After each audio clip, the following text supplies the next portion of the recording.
Palavras de Esperança, um novo espaço de comentário litúrgico na Rádio Boa Nova. Olá, muito bom dia. Damos início na Boa Nova, mais um programa Palavras de Esperança. Vamos olhar para a liturgia deste domingo, nesta sexta-feira em que contamos com a participação do Sr. Padre Pedro Simões, da Unidade Pastoral de Oliveira do Hospital. Sr. Padre, muito obrigada por se juntar a nós em mais uma edição do programa Palavras de Esperança na Boa Nova. Obrigado eu, e de maneira especial porque regressamos, enfim, presencialmente aqui aos estúdios da Rádio Boa Nova, o que reflete, de facto, as melhorias no estado pandémico no nosso país também. É verdade, ainda não tinha estado connosco agora neste regresso, julgo, portanto já esteve por cá o Sr. Padre António, o Sr. Padre Orlando, por isso seja também muito bem-vindo. Vamos assim devagarinho, não é? Dando passos lentos no sentido de nos irmos aproximando, mas sempre com todas as cautelas, não é, Sr. Padre? Sem dúvida alguma, todo cuidado é pouco. Todo cuidado é pouco, é isso mesmo que temos que fazer. Sr. Padre, vamos então olhar já daqui a pouco para a liturgia deste domingo 30 de maio. Temos, contudo, que é o domingo que se assinala a solenidade da Santíssima Trindade, no B, mas antes de entrarmos na liturgia, gostamos sempre de fazer aqui algumas reflexões, não é? A partilhar também algumas informações. Vamos olhar para a Igreja no mundo e em Portugal. É verdade, sem dúvida. 3 pontos fundamentais. O primeiro ponto eu começaria pela conclusão de um ano dedicado à encíclica Laudato Si, que terminou no passado dia 24 de maio.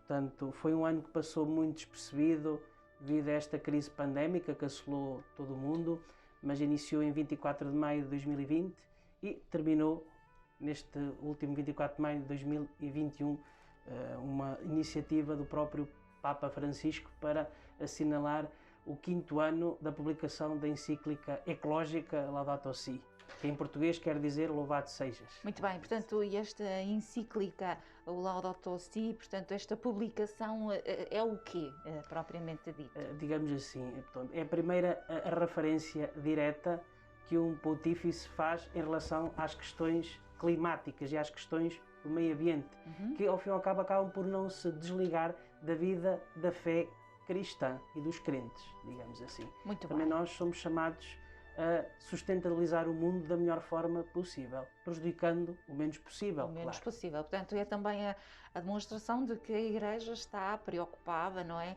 com estas questões, com a sustentabilidade do local, da nossa terra, não é, do sítio onde vivemos. Sem dúvida nenhuma, porque cada vez mais os recursos renováveis são escassos, não é? E é importante que, de facto, procuremos fazer um esforço para cuidar da melhor forma do meio ambiente.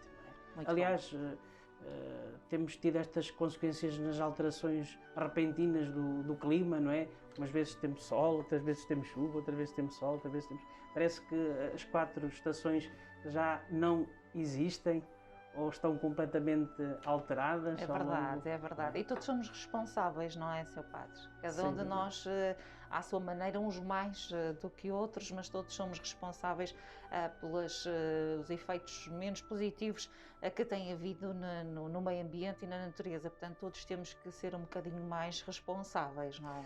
Sem dúvida. Aliás, este ano foi marcado precisamente por várias catequeses que foram propostas às diversas dioceses espalhadas pelo mundo, a propósito disso mesmo, não é? De que, de facto, um cristão não vive desenraizado do mundo e deve conservá-lo o mais possível. Aliás, como dizia no livro do Gênesis, não é? Que Deus pede-nos, quando criou o homem à sua imagem e semelhança, para crescer e multiplicar e dominar a terra. Mas dominar a terra não é desperdiçá-la, é sustentabilizá-la. Claro, não é usá-la até a exaustão, não é? Não é nesse sentido. Sr. Padre, também a marcar a nossa atualidade no mundo, o recente conflito no Médio Oriente, a guerra israelo-palestiniana, como é que tem olhado para toda esta situação? É assim, estes conflitos no Médio Oriente não são nenhuma novidade. Aliás, começaram muito cedo e a própria Palavra de Deus, a própria Sagrada Escritura, refere vários conflitos ao longo destes séculos e até milénios. É verdade, não é? Pontualmente lá ouvimos falar deste conflito. Sem dúvida alguma. Aliás, este conflito nasce com Abraão, curiosamente, não é? Abraão tem vários filhos, mas os filhos mais importantes foram dois. Foi Isaac e foi Ismael. Ismael é fruto da relação com uma escrava, que era Agar, não é? E Isaac é fruto de uma relação legal, entre aspas, com a sua esposa Sara, não é? Isaac veio dar origem ao povo judeu.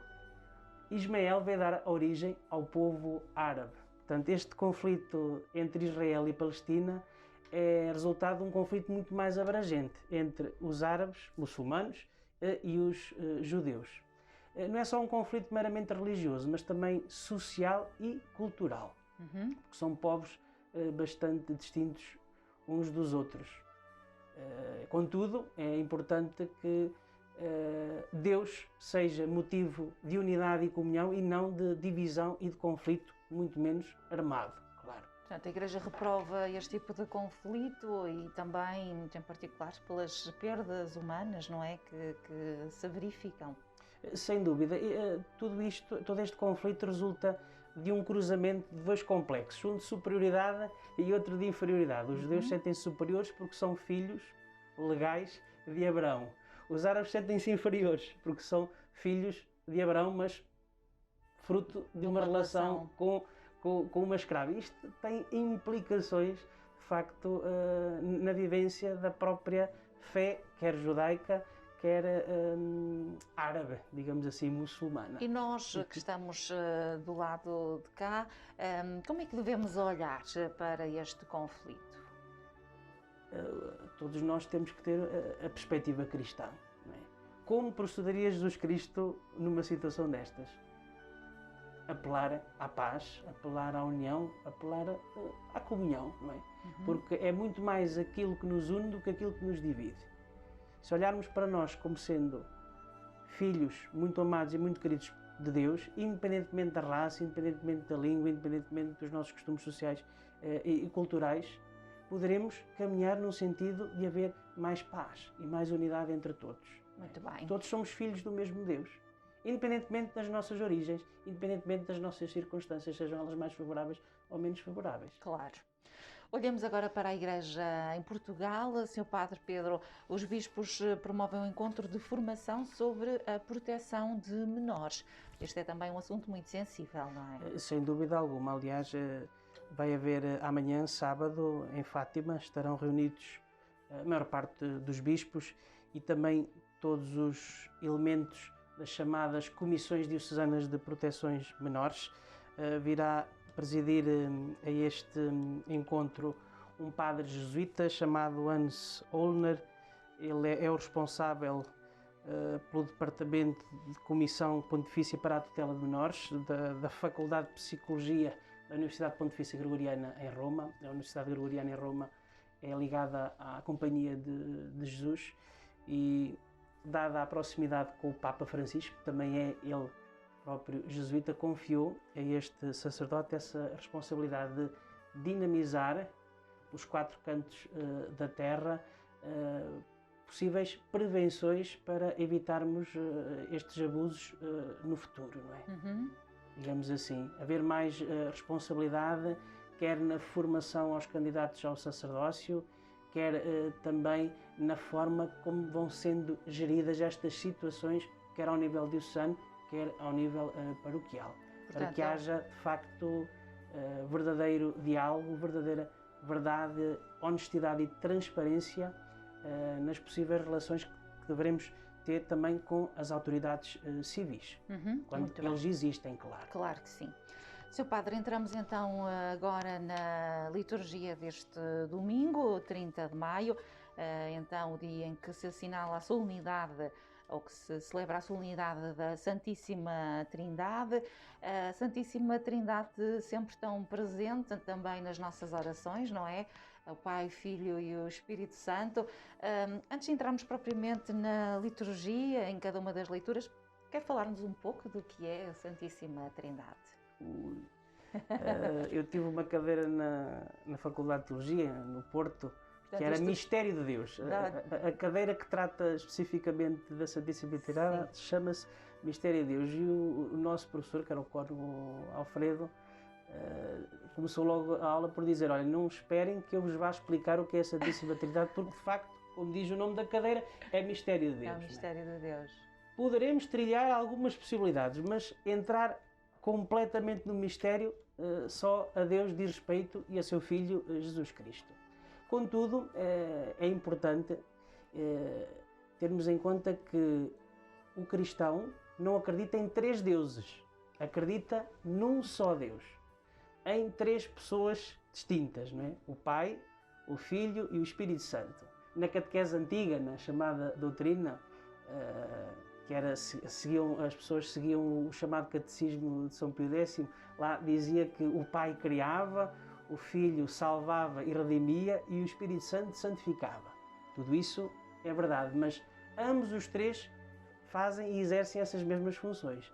Ambos salvam, ambos redimem, ambos santificam e ambos criem. Porquê? Porque são um só Deus. Um só Deus. Muito bem, obrigada por essa explicação, é sempre importante e eu devo dizer que nunca me canso de a perguntar, porque é tal a situação do mistério, não é? Do mistério de Deus, que dá direito a uma cadeira, não é? Na faculdade onde o Sr. Padre esteve. Sr. Padre, vamos então olhar para a liturgia, a primeira leitura deste domingo, a leitura do livro do Deuterónimo. Na primeira leitura, Javé revela-se como o Deus da relação, portanto, preocupado em estabelecer a comunhão e a familiaridade com o seu povo. Sem dúvida, só contextualizar um pouco o livro, a palavra Deuteronômio significa segunda lei. E este livro é curioso porque foi já descoberto muito tarde. Foi descoberto no século VI, no ano 622 a.C. Reinava em Israel o rei Josias, e descobrem este livro da aliança. É curioso. Esdras e Neemias ficam responsáveis por, de facto, juntar os vários capítulos e tentar verem, e descobriram que este livro foi escrito por uns escribas que tentaram reinterpretar a lei de Moisés. E esta passagem do capítulo 4 reflete, digamos assim, o testamento espiritual que Moisés vai dar aos seus sucessores, aos seus descendentes, explicando que o Deus de Israel não é um Deus distante, não é um Deus indiferente face às dores, tristezas e sofrimentos da humanidade, neste caso concreto do povo judeu, mas que está presente. Aliás, o Deus de Israel não precisa muito do nosso esforço para vir ao nosso encontro. É Ele próprio que, pela sua livre, espontânea iniciativa, vem ao nosso encontro para nos conduzir à verdadeira felicidade e realização, digamos assim. Muito bem. Portanto, e nesta leitura nos dito então que é um Deus que vem ao encontro dos homens, que lhes fala, que lhes indica caminhos seguros de liberdade e de vida. Portanto, são bons ensinamentos que recolhemos desta leitura. Sem dúvida. Aliás, a base hebraica, judia, todos esses ensinamentos são o chamado decálogo, né? Os 10 mandamentos da lei de Deus, que todos nós aprendemos nas sessões de catequese. Aliás, até éramos obrigados a decorá-los um a um. Aliás, é a marca moral, digamos assim, do povo judeu, e que não foi feito nem inventado pelos homens, mas foi adquirido, transmitido pelo próprio Deus, naquele célebre encontro que ele tem com Moisés no Monte Horeb. Muito bem. Sr. Padre, já na segunda leitura da Epístola de São Paulo aos Romanos, esta segunda leitura confirma-nos a mensagem exatamente da primeira leitura, em que o Deus em que acreditamos não é um Deus distante e inacessível, exatamente aquilo que acabou de nos dizer. Sem dúvida alguma. Deus que não nos trata nem como funcionários, nem como empregados, nem como servos, nem como discípulos. Trata-nos como filhos muito queridos e muito amados. Aliás, São Paulo vai pegar na expressão que Jesus Cristo ensina aos discípulos, não é? Quando da oração do Pai Nosso, não é? Abba, Pai, não é? Sim. porque isso era impensável no tempo de Jesus, tratar Deus como Pai, nem sequer o nome de Deus poderia ser invocado diretamente, quanto mais chamá-lo Pai. Mas Jesus chama-o. E de facto, São Paulo recorda isso na carta que escreve aos cristãos de Roma. É curioso porque Paulo, quando escreve esta carta, já tem uma reflexão e uma meditação muito mais amadurecida. Já é um Paulo velhinho, idoso, não é? Já vê as coisas de maneira diferente. Exatamente. Não é? Ele está a contar em passar por lá para depois ir evangelizar a Espanha, não é? Uma zona chamada Tarsis, que, segundo alguns especialistas, dizem que terá chegado, outros dizem que não, porque como todos nós sabemos, Paulo sofreu um martírio em Roma, mas já está, digamos, a preparar essa sua ação evangelizadora também no Ocidente, deixando para trás o Oriente, por onde ele andou a maior parte das vezes, digamos assim. Muito bem. Portanto, nesta leitura vemos, Paulo fala-nos de um Deus que acompanha com paixão a caminhada da humanidade e que não desiste de oferecer aos homens a vida plena e definitiva. Portanto, é sempre este Deus como parceiro, não é? Parceiro eterno, perene, imortal. Muitas vezes nós temos a tendência de pensar que Ele nos abandonou, sobretudo e particularmente quando acontecem coisas menos boas na nossa vida, mas não, Ele está lá. Nós é que nem sempre estamos predispostos para o acolher da melhor forma na nossa vida e no nosso coração, mas Ele está. Dá-nos força e coragem para superarmos todas essas coisas menos boas. E também não podemos dizer que Deus nos põe à prova, pois não, Sr. Padre. Deus não faria isso connosco quando por vezes nos acontecem coisas menos boas, não é para, ou será para provar a nossa capacidade de resistência. É assim, propriamente à prova não o poderá fazer, digamos assim, porque Ele criou-nos em liberdade, né? Nós somos livres de optar pelo caminho do bem e pelo caminho do mal. Poderá ser uma consequência de uma má escolha, não é? Aquilo que por vezes passamos. Exatamente, mas Deus não teve culpa, não é? Nós é que próprios tivemos culpa porque nos deixamos arrastar pelo pecado e pela miséria, não é? Por vezes também percebemos que as pessoas se socorrem mais da igreja e rezam mais quando estão diante de algum problema. É mau que seja assim, não é? Que seja só nos maus momentos, mas de alguma forma acaba por permitir ali uma aproximação maior também. Sem dúvida. Aliás, o Santo Agostinho tem uma expressão muito famosa que é: Deus permite o mal para que possamos escolher dele um bem maior. Bem maior. Lá está. Pois, para percebermos que nós estamos no caminho certo, por vezes temos que passar por provações, não é? Sem dúvida. Por vezes são estas palavras que muito se ouvem de pessoas que estão a passar por momentos menos bons, de dizer Deus dá-me estas provações. Cada um terá que entender aquilo que acontece da melhor maneira possível, não é? E tentar então encontrar Deus no seu caminho para poder dali sair, não é, Sr. Padre? Sem dúvida nenhuma. Sr. Padre, avançamos então para o Evangelho. Vamos ter então o Evangelho de Nosso Senhor Jesus Cristo segundo São Mateus. Neste Evangelho, Jesus dá a entender que ser seu discípulo é aceitar o convite para se vincular com a comunidade do Pai, do Filho e do Espírito Santo. Portanto, é entrar nesta família. Sem dúvida. Aliás, Jesus Cristo disse o mesmo diretamente aos apóstolos, não é? Aliás, este cenário decorre, digamos assim, no chamado Monte das Bem-aventuranças, segundo alguns especialistas na Sagrada Escritura, não é? Jesus que, depois de ressuscitar, não é, envia os apóstolos para a Galileia, mais uma vez na subida ao tal monte, não é? Sempre que se sobe ao monte na Sagrada Escritura é sempre sinal de introspeção, de meditação, de reflexão, de relação pessoal e íntima com o próprio Deus, e ao qual Jesus faz esse convite na gratuidade possível a estarem presentes para lhes confiar esta missão de facto ir anunciar o Evangelho a toda a criatura. E neste caso específico, a batizar mesmo, em nome do Pai, do Filho e do Espírito Santo, não é? É verdade. Para assim poderem fazer parte, não é, desta família.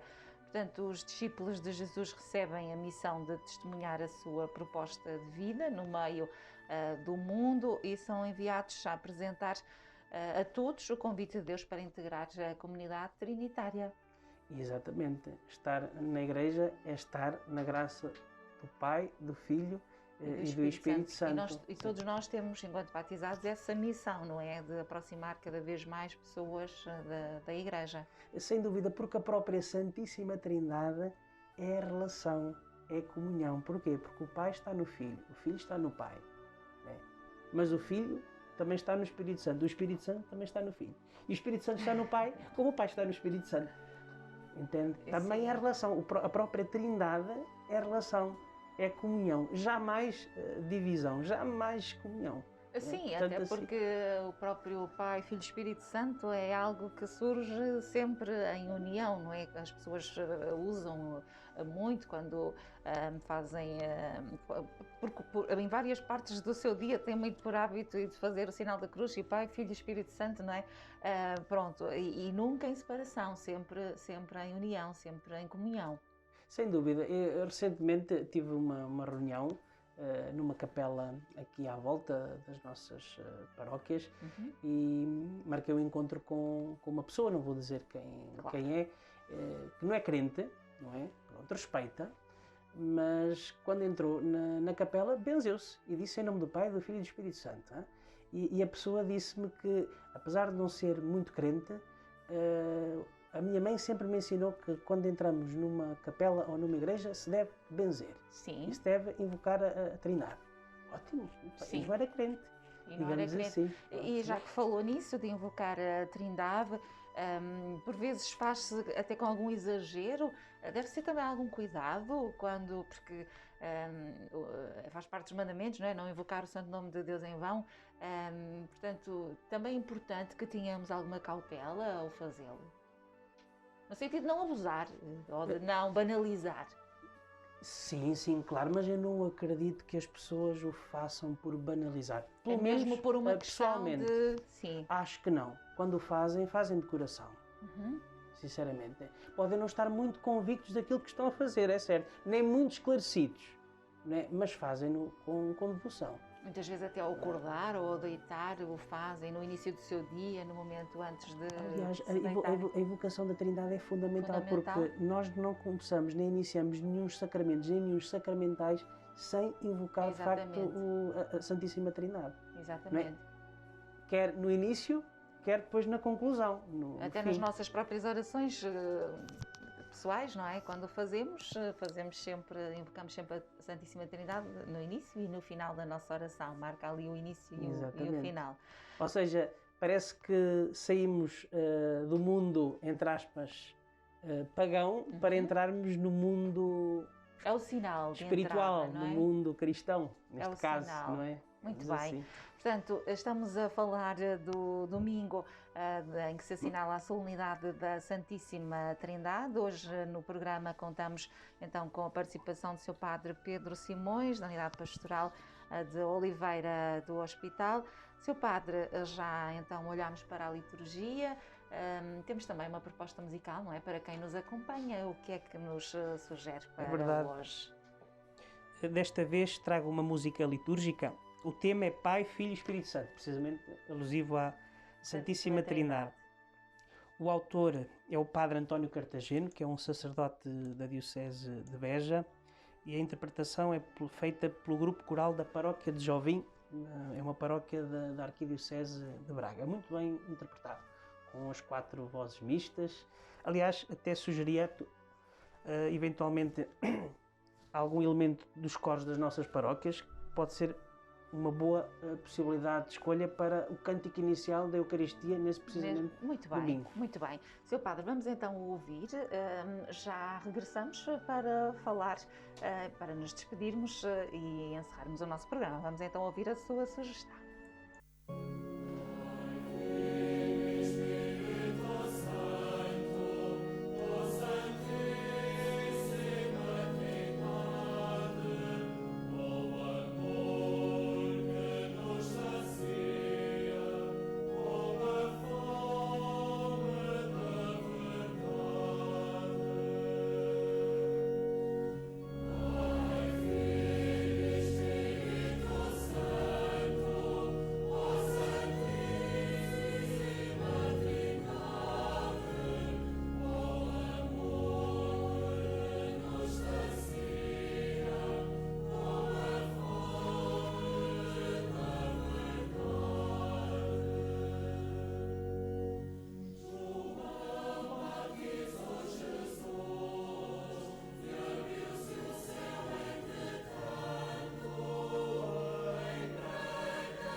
Ouvimos então este tema Pai, Filho e Espírito Santo, a sugestão musical que nos é deixada hoje pelo Sr. Padre Pedro Simões. Gostei muito, Sr. Padre, deste tema, esta melodia que nos preenche também a alma a ouvirmos. Muito obrigada pela sua sugestão, Sr. Padre. Estamos a terminar o nosso programa. Obrigada por ter estado connosco em mais uma edição das Palavras de Esperança na Boa Nova. Muito obrigada. Gostaria de acrescentar só mais alguma coisa. Portanto, no próximo domingo, a Diocese de Coimbra festeja o dia da Igreja Diocesana. Portanto, este ano será por unidades pastorais. Resolvemos não fazer nada, pelo menos este ano. Aguardamos depois, para o próximo ano, quando as coisas estiverem mais estáveis, fazer esse mesmo dia da unidade pastoral aqui em Oliveira do Hospital. Muito bem, Sr. Padre, ficamos então com essa indicação. Nós despedimos-nos até um próximo programa. Muito obrigada pela sua presença. Muito obrigado, eu também. Palavras de Esperança, um novo espaço de comentário litúrgico na Rádio Boa Nova.